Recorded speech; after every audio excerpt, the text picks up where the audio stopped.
નમસ્કાર, Vande Mataram. Do you know એમ્બ્યુલન્સનું siren પાસે આવે ત્યારે કેમ જોરથી સંભળાય છે અને જેમ એમ્બ્યુલન્સ દૂર જાય તેમ અવાજ ધીમો થતો જાય છે. એવું જ કંઈક આપણી સાથે ટ્રેનના હોર્નમાં થાય છે કે પ્લેટફોર્મ ઉપર ઊભા રહીએ ત્યારે ટ્રેન ફૂલ સ્પીડથી આવે છે ત્યારે આપણે હોર્ન શાર્પ લાગે છે અને જ્યારે પસાર થઈ જાય ત્યારે ડલ લાગે છે. આવું જ કંઈક પોલીસ રડાર ગન જાય ત્યારે પણ લાગે છે. તો આ એમ્બ્યુલન્સ, ટ્રેન અને આ પોલીસની ગાડી આવે ત્યારે અવાજ જોરથી સંભળાય અને જતી રહે ત્યારે અવાજ દૂર જતો એવું લાગે. આની પાછળ શું છે? તો મિત્રો, that's because of Doppler effect.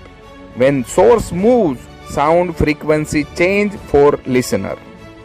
તો જ્યારે પણ ટ્રાફિક સેફટી, મેડિકલ અલ્ટ્રાસાઉન્ડ અને વેધર રડાર આ બધું જ્યારે તમે જોવો તો સમજી લેવાનું કે ડોપલર ઇફેક્ટ કામ કરી રહી છે.